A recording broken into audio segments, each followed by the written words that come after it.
नमस्कार, आप सभी का इंडिया न्यूज हिंदी पर स्वागत है। मैं हूं आपके साथ विष्णु शर्मा। आरएसएस चीफ मोहन भागवत ने कहा कि जाति व्यवस्था पंडितों ने बनाई है। मोहन भागवत का यह बयान राजनीतिक कदम के तौर पर देखा जा रहा है। हालांकि उनके इस बयान के साथ ही साल 2015 में आरक्षण दिया गया बयान भी लोग याद कर रहे हैं। क्या कहा आरएसएस प्रमुख ने? रविवार को मुंबई में संत रविदास की जयंती पर आयोजित इस कार्यक्रम में संघ प्रमुख मोहन भागवत ने कहा कि समाज में बंटवारे का फायदा सिर्फ दूसरों ने उठाया है। बाहरी देशों से आए लोगों ने यहां पर राज किया है। अगर समाज संगठित होता तो कोई आंख नहीं उठा पाता। मोहन भागवत ने कहा कि क्या हिंदू समाज के नष्ट होने का भय है? इस सवाल का जवाब कोई पंडित या ब्राह्मण नहीं दे सकता। इसे आपको खुद महसूस करना होगा। जब हर काम समाज के लिए है तो फिर ऊंच और नीच की बात कैसे हो सकती है? आरएसएस प्रमुख ने कहा कि भगवान की नजर में सब बराबर है, कोई जाति वर्ग में नहीं बांटा हुआ है, सिर्फ श्रेणियां पंडितों ने बनाई है। आरएसएस प्रमुख ने कहा कि संत रविदास और बाबा साहेब अंबेडकर ने समाज में समता के लिए काम किया है। अब बात की जाए कि साल 2015 में कौन सा बयान दिया था आरएसएस प्रमुख ने, तो बिहार चुनाव से ठीक पहले संघ प्रमुख ने कहा था कि सरकार को जातीय आरक्षण पर एक समिति बनाकर तय करना चाहिए कि किसको कितना और कितने दिन तक आरक्षण मिले। उनका यह बयान बिहार चुनाव में बीजेपी के लिए बड़ी मुश्किल बन गया। आरजेडी नेता लालू प्रसाद यादव ने संघ प्रमुख के बयान को बड़ी ही कुशलता से मुद्दा बना लिया और यह संदेश देने में सफल रहे कि मौजूदा बीजेपी सरकार आरक्षण को खत्म करना चाहती है। हालांकि पीएम मोदी सहित पूरी बीजेपी पूरे चुनाव में सफाई देते नजर आई। साल 2019 में क्या कहा था संघ प्रमुख ने?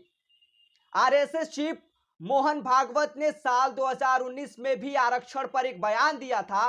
उन्होंने कहा कि जो लोग आरक्षण के पक्ष में हैं और जो इसके खिलाफ है, दोनों लोगों को एक दूसरे की बातों को सुने तो एक ही रास्ता बिना किसी कानून या नियम के मिनटों में निकल जाएगा। समाज में समता लाने के लिए हमेशा इस पर काम करना होगा और संघ यही कर रहा है।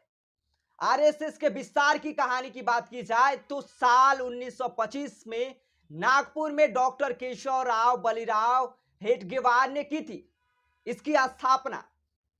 संघ के एजेंडे में हिंदू राष्ट्रवाद, हिंदू संस्कृति का बढ़ावा देना है। संघ पर आजादी के आंदोलन में हिस्सा न लेने और कई मौकों पर अंग्रेजों का साथ देने का भी आरोप लगता रहा है। हालांकि आरएसएस नेता इससे सिरे से खारिज करते हैं। हेडगेवार के बाद संघ की कमान 1940 में माधवराव सदाशिवराव गोलवरकर को मिली। गोलवरकर 1975 तक संघ प्रमुख रहे। इस दौरान आरएसएस को लेकर कई विवाद हुए और इसके विस्तार का भी मौका मिला। गांधी जी की हत्या से लेकर देश में कई जगह हुए दंगे तक संघ पर आरोप लगा है।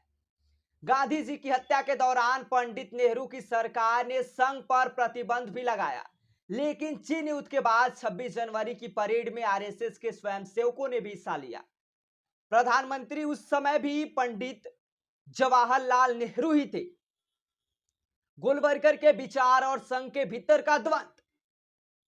माधवराव सदाशिवराव गोलवरकर के समय से ही जनसंघ की स्थापना की गई और इसके नेता संघ से आए, जिसमें पंडित दीनदयाल उपाध्याय, पूर्व प्रधानमंत्री अटल बिहारी वाजपेयी और लाल कृष्ण आडवाणी थे।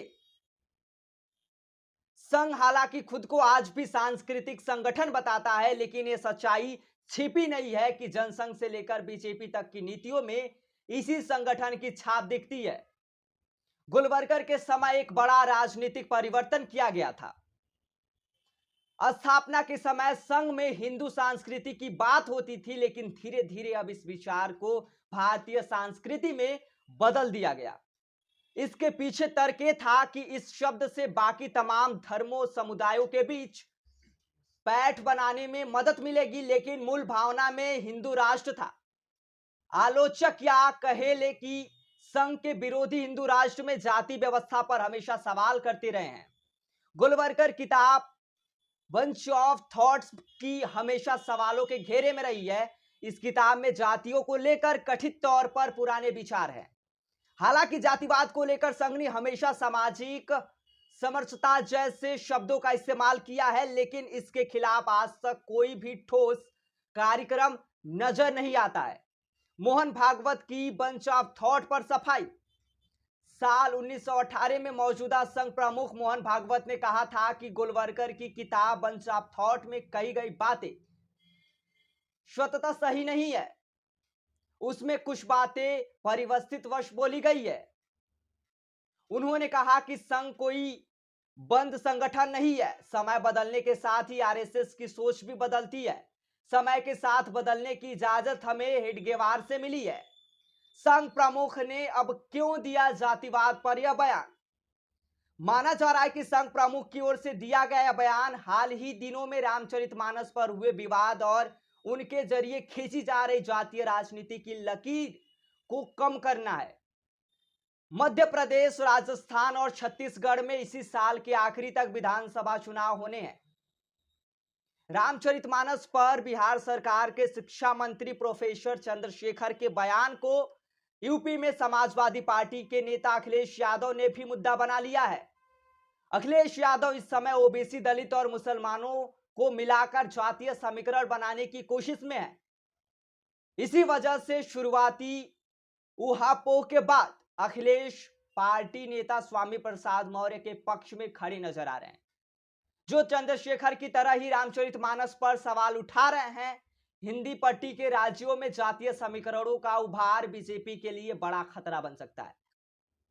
इसका सबसे बड़ा प्रमाण साल 2015 में बिहार विधानसभा चुनाव के नतीजे रहे हैं। संघ प्रमुख जातीय व्यवस्था पर नया बयान देकर एक तरह से इन समीकरणों की धार कुंद करने की कोशिश की है। अन्य खबरों के लिए बने रहे हमारे साथ, देखते रहिए इंडिया न्यूज हिंदी। आज के लिए इतना ही।